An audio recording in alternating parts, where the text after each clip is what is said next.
11 white 11-year-old boys were sent to a special remote summer camp in Oklahoma, Robbers Cave State Park, in the summer of 1954. Each child is unknown to one another, but they all have a few common background traits: their ethnicity, religion, and two-parent upbringing. They have been told that they will be living together on this scout camp site, but first they must all get to know each other and pick a group name. To solidify the bond between the boys, a number of regular summer camp activities are undertaken, such as swimming, hiking, and playing games. The boys pick the name the Eagles and stencil this onto white flags. What the children didn't know was that an almost identical story was playing out with another group of 11 to 12-year-old boys across the park, and they had given themselves the name the Rattlers.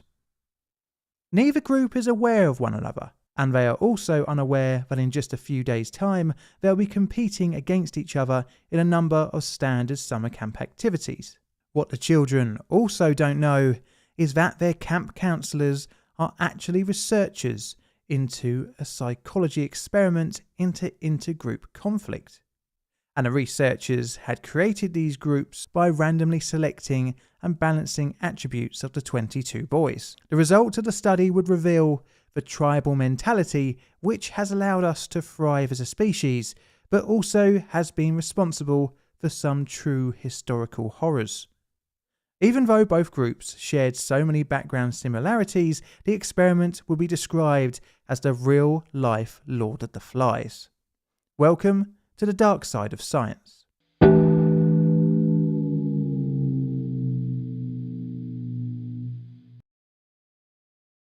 Our story starts not in the USA, but in the Ottoman Empire, with the birth of Muzafer Sherif on the 29th of July 1906.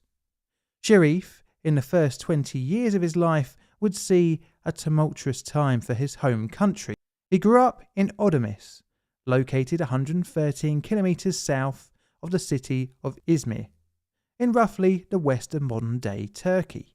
Izmir would see occupation during the Turkish War for Independence, which ran between 1918 and 1923.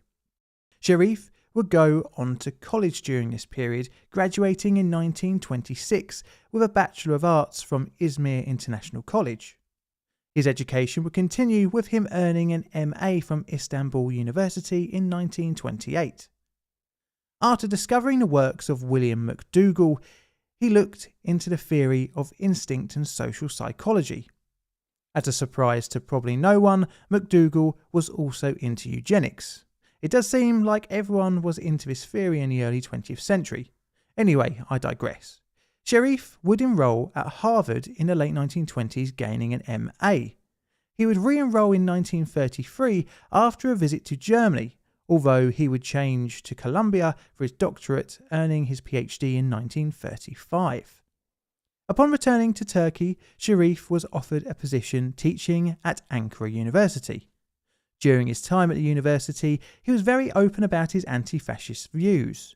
At a time with Germany falling under the spell of Nazism, Sherif was highly critical of Hitler and became a communist ideological supporter.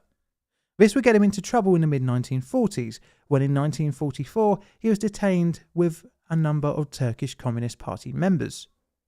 Turkey during World War II was a neutral power for the most part, until it sided with the Allies in February 1945. But the country was fearful of a Soviet invasion and sought to secure itself with the capitalist Western Allies. This was around the same time that Sherif decided to leave Turkey and return to the USA after being detained, in fear of a harsher punishment for his political activities, as the country looked further to the west in its political alignment. Sherif, a graduate from 2 US universities, found his Marxist views in the late 1940s a benefit to his career, as the social academic environment at the time was far more left-leaning. This led to his book The Psychology of Ego Involvements, 1947, published from Princeton University. But being left-leaning wasn't to be a benefit for too much longer, as the dark shadow of the Cold War loomed and the rise of McCarthyism. By the beginning of the 1950s, Sherif's social, political and professional ties to Turkey fell apart during the anti-communist movement. To add further insult to injury, Ankara University officially fired him, citing his marriage to a US citizen. Oh yes, I nearly forgot to talk about Carolyn, his wife. The couple met in 1945 when Carolyn, who at the time was a research assistant at Princeton University under Mr. Sherif. She had gained a master's degree in 1944 while studying under Wendell Johnson of monster study fame. Their professional relationship developed into a personal, then romantic, culminating in their marriage in December 1945. The two would go on to produce multiple works in the psychology and social psychological fields. Okay, well, that's a little bit of a background to the experimenters. Let's look at the experiment itself. Starting in 1945, the Sherifs began to look at the field of social in-group. Let me dust off my dictionary for a second for the official definition. An in-group is a small group of people in an organisation or society whose members share the same interests, language, etc., and try to keep other people out. The Sherifs sought to artificially create in-groups amongst young boys to see if they could turn these groups against one another to study the intergroup conflict. The first experiment would take place in the summer of 1949 with 24 white 12-year-old boys from lower middle-class Protestant backgrounds at an isolated camp in Middle Grove. It would be funded by Yale University and the Department for Scientific Research of the American Jewish Community. The reason for all the children having the same background was to eliminate differences apart from personality between the boys. Sherif would, for the experiment, disguise himself as Mr. Muzay, the camp caretaker, as a way for him to observe the behaviour of his subjects. The experiment would be formed of 3 stages. The first consisted of all the boys taking part in activities amongst each other and were allowed to form friendships. After a while, the 24 boys were divided into 2 groups. The experimenters deliberately separated the budding friendships in their selection of each cohort of 12 children. From then on, stage 2 commenced, where each group would only be allowed to interact within each other. This was to try and establish an in-group mentality. The team buildings were conducted where a common goal appealed to all in the group. By the end of this stage, Sherif noted that friendships were bonding within the individual groups and a hierarchical structure had formed. They found that the boys preferred interacting with their own in-group over the other. Although this seems like a clean-cut hypothesis confirmation, it wasn't so perfect, but we'll discuss that later on. Now, with the 2 groups, stage 3 would involve adversarial competition. It was observed that the 2 groups would act hostile to one another. And although acting democratically internally in their 12-strong teams, the boys didn't conduct themselves accordingly with the outgroup. Sherif tried to restore harmony at the end of the study by giving the boys a common enemy to unite against. They did this by beating a softball team from outside the camp, although tensions still existed between the 2 groups. With these promising results, the Sherifs sought out to expand upon the subject of in-groups. This brings us on to the 1953 Sherif's next experiment into intergroup behaviour. The study would follow the same lines as the 1949 experiment, but would employ greater laboratory controls. But it would only get to stage 2 before being terminated early. Sherif would later say in his 1961 Robber's Cave book on the reason for the failed experiment. Owing to various difficulties and unfavourable conditions, including errors of judgment in the direction of the experiment. But Sherif's seemingly dismissive comment on the study actually glosses over the real reason, but that will be revealed later on. This meant that a rerun was in order, and with the remaining grant money burning a hole in Sherif's pocket, this finally brings us on to the Robber Cave study of 1954. The rerun was planned to take place beginning in June for 3 weeks of the summer of 1954. The experiment would have 22 boys, all from similar backgrounds, but vitally not to have ever had any previous interactions with one another. But where to get so many children? It's not like you can just go take a class from a school, as there would be prejudices, in-groups, microcultures, and already inevitable rivalries. All of this could muddy a potential experiment. In order to find a group large enough, a city had to be selected to find the pool of subjects. The experimenters settled on Oklahoma. Sherif decided that a maximum of 1 boy per school could be selected. Researchers were dispatched throughout the city to its many schools, and armed with higher education credentials and a letter, managed to gain permission from the principals to go into the schoolyard to observe 5th grader boys playing. These credentials also gained access for the researchers to the children's school records. This, compared to the modern world of stranger danger, really blows my mind. Oh, the 1950s, where a degree and a letter will get you in anywhere. In total, around 200 children were selected. This would require a little more selection, down to around 50. Anyway, to cut a long story short, around 5 or 6 children per school were selected, rated top to bottom in preference, and their parents were contacted in the same order. The parents were given the same explanation of the study as the principals, that the Sherif team was looking to study the interaction of group activities within teams and how they would act during sporting activities and their attitudes towards winning or losing. The parents were explicitly told that visiting their child during the 3 weeks was prohibited and the camp would cost $25, which apparently on the inflation calculator is around $261 in 2022 money. Eventually, the 22 participants were selected and thus the experiment could begin. The overall concept of the experiment would be copied from the 1949 and failed 1953 studies, but would take a 3-stage form. Sherif named the first stage in-group formation.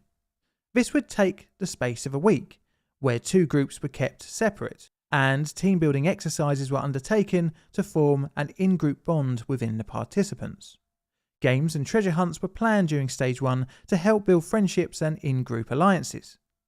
Stage 2 would be the conflict or friction phase. This would involve a tournament between the 2 groups, consisting of sports like baseball, tug-of-war, and a scavenger hunt, but also experimental tests like bean counting competitions. A trophy was promised for the winners of the competition, as well as prizes like knives and medals. Oh, the 1950s, where pre-teens were given weapons.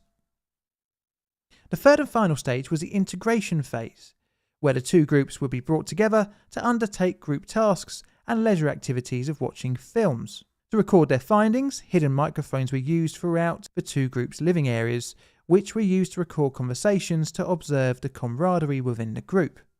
The groups were also given questionnaires to fill out about their group and later about the outer group.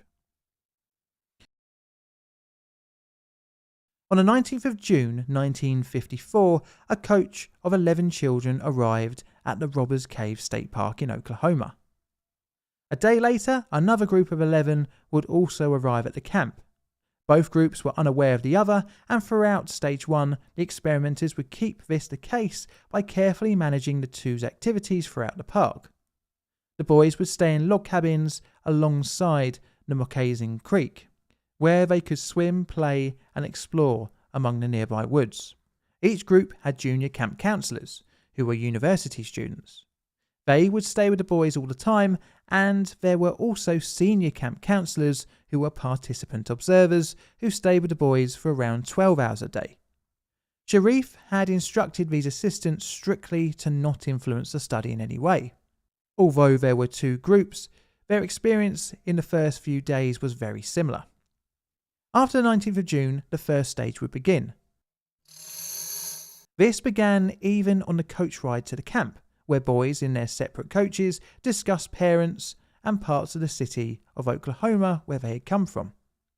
Games were played and the groups were encouraged to create team names, make flags and create a motto. One group took the name the Eagles, where the other took the name the Rattlers. Over the next few days, the groups were allowed to create hideouts and, using a canoe placed near each respective campsite, created their respective holdouts. In order to keep both groups separate, meal times and activities were staggered. The groups were allowed to purchase t-shirts and baseball caps for stenciling their respective group names on, as well as white sheets to be turned into flags. The type of language within the group addressed items as our things, and a noticeable microculture was developing within the boys. Towards the end of the week, the two groups were allowed to find each other, and once completely confirmed by the camp workers that there was indeed another group, both groups became eager to see one another. But a slight spanner was thrown in the works. Two boys in the Eagle group had to be sent home due to homesickness. This would give an organic path to stage 2, the friction stage. The experimenters found that both groups became insistent on challenging one another to a baseball game, allowing the subjects to believe that the tournament of stage 2 was going to be their idea. The continued insistence of the groups, albeit mainly from the Rattlers, meant setting up the controlled circumstances for stage 2 became increasingly difficult. The Rattlers, upon hearing the other group was playing on the baseball field, began to use language like, "They're using our diamond," or "they're on our field." This showed that the in and out group dynamics had successfully formed, at least in the Rattlers. And thus, the experiment moved into stage 2, or the friction phase. The first day of the friction phase consisted of an informal discussion between the experimenters, posing as staff, and the two groups separately.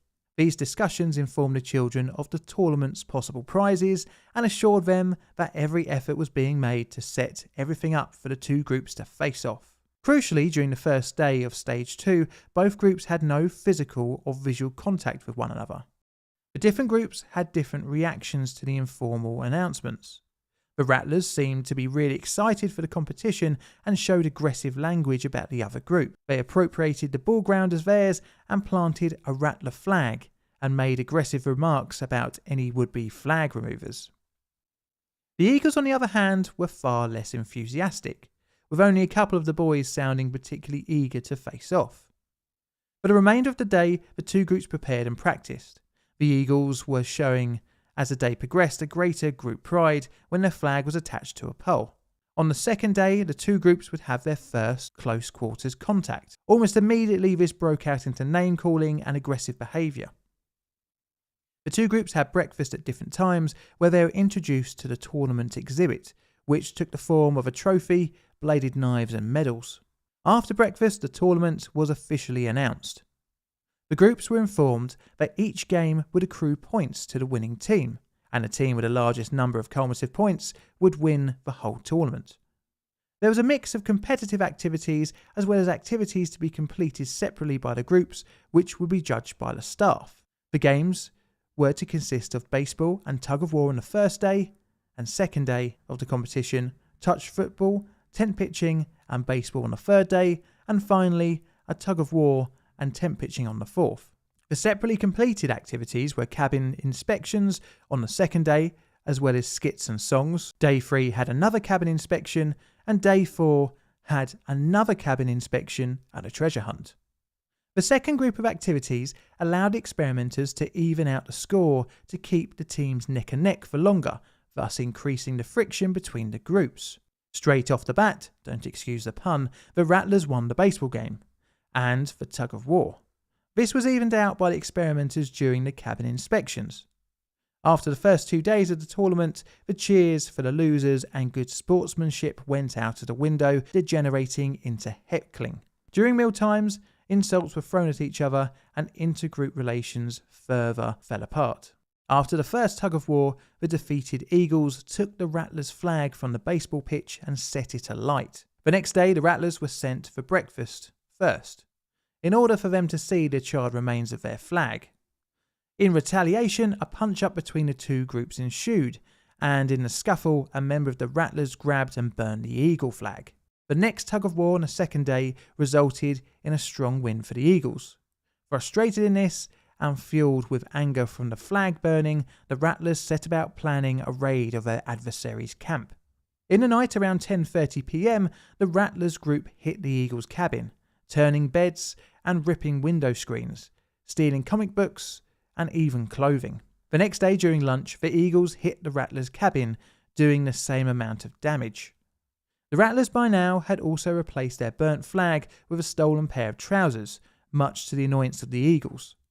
The competitions continued and were manipulated in such a way that by the last day of the competitions it was neck and neck and pivoted on the final task, the treasure hunt.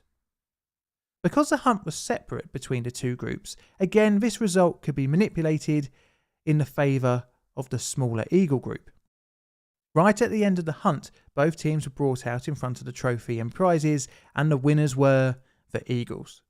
The Eagles did the hunt in 8 minutes and 38 seconds, and the Rattlers did theirs in 10 minutes and 15 seconds. The difference was night and day between the groups' reactions. The Eagles, gleeful in the win, shouting and jumping, juxtaposed to the Rattlers dejected sitting watching the winners celebrate. The Eagles went off to the creek to swim and play in victory. This must have grated on the defeated group, and they planned to even the score. The Rattlers again raided the Eagles' camp, and in doing so stole the knives and medals which had just been won. Upon finding out, the Eagles squared off against the Rattlers, and a fight looked like it was about to break out. A couple of the boys scuffled, but quickly this was broken up by the staff. The Rattlers' observers herded the group back up the path to their camp. A staff member returned some of the prizes to the Eagles, but it was clear that neither group wanted to have anything to do with the other. And thus the experiment now moved into its final stage, integration.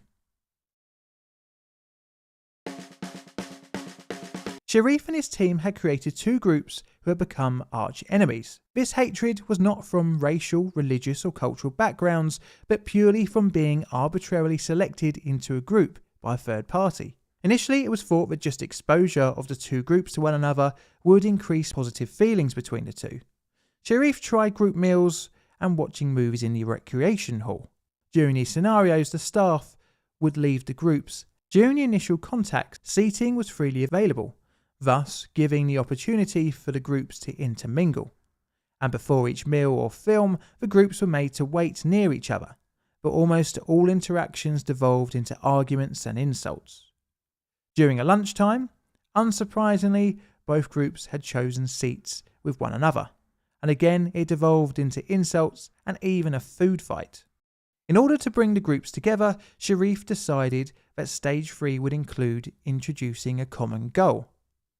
The experimenters engineered a fault with the water system. This was done by turning off the tap from the camp's water tank and covering over the area with two boulders. It was hoped that the perceived deprivation of water would bring both groups together. They were told that vandals had done this before in order to absolve blame from either group or the staff, and were told that at least 25 people were needed to find the issue and fix it, thus requiring at least both teams to cooperate. After the combined effort of both groups fixed the water issue, many of the boys went off to catch lizards, play and carve wood whistles. But interestingly, the children weren't working within their groups, but had separated off, intermingling. But the intergroup friction continued to persist when the groups were separated for dinner, leading to more insults and arguing. Another engineer cooperation task was securing the film Treasure Island. The children were told that the camp couldn't afford the $15 for the film. As most of the children wanted to see the film, it was suggested that both groups could contribute some money.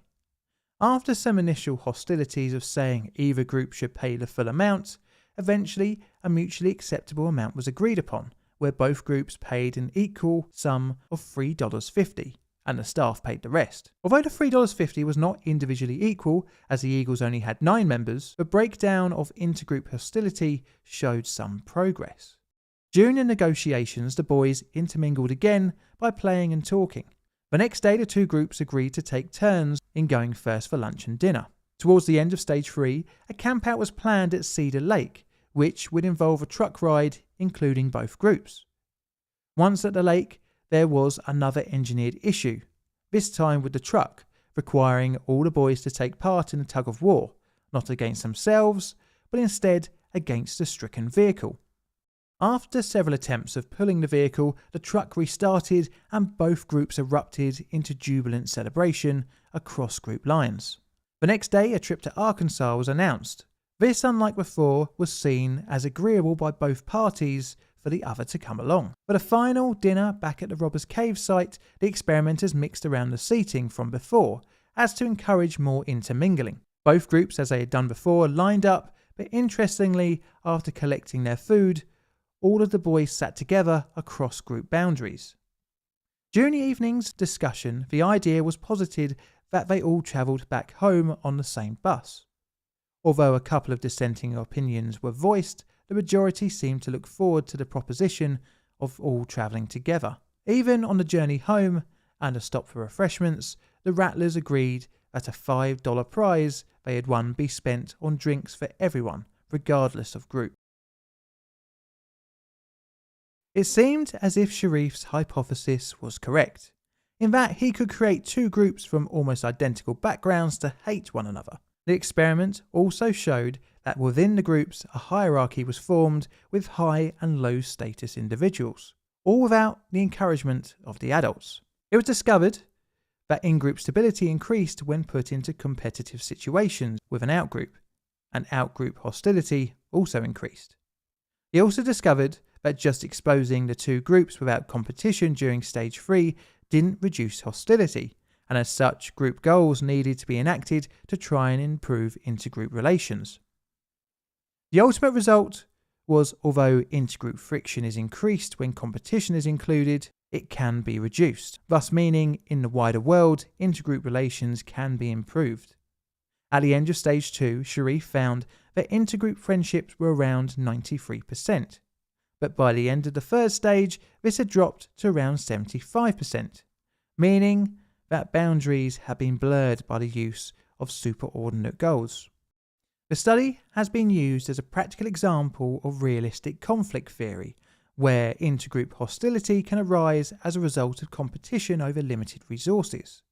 It doesn't matter, however, if it's real or perceived. This theory has many extensions to explaining racism, xenophobia, and in general our human desire for tribalism, or the exclusion of the other. Take football, or soccer if you're American games for example. People from essentially very similar backgrounds shout hatred and abuse to one another in the stands, just because two teams are playing against one another on the pitch. The spectators probably have more in common with one another than the millionaire sportsmen that they are cheering on. But what of the criticism? Well, there is a long list of both moral and scientific issues here. Morality: the use of children who by design were not aware of the experiment couldn't give informed consent, and their parents and teachers as well were not given the full concept of what the boys were going to be involved in. This, however, does play into Sherif's stated reliability of the experiment's results. But the scientific validity of the study has also been criticised. This is due to the odd vibes during the experiment, where staff members did not exactly act like they were actually staff.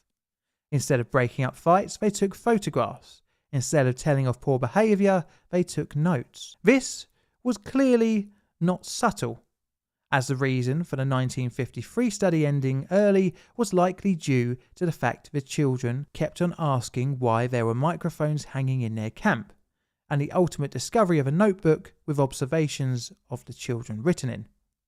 The children, instead of forming into two groups, actually rallied against the experimenters, thus scuppering Sherif's theory. In the Robbers Cave experiment of 1954, the assertion of Sherif that the adults had no influence over the children is clearly wrong, as stage 2 was manipulated to increase the tension between the groups.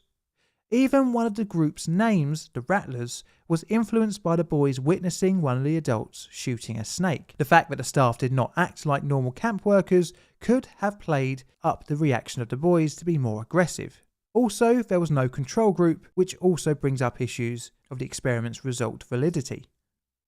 How can we know for certain if the groups would become hostile, have food fights, and shout abuse at each other at a normal camp where staff wouldn't intervene and stop the bad behaviour?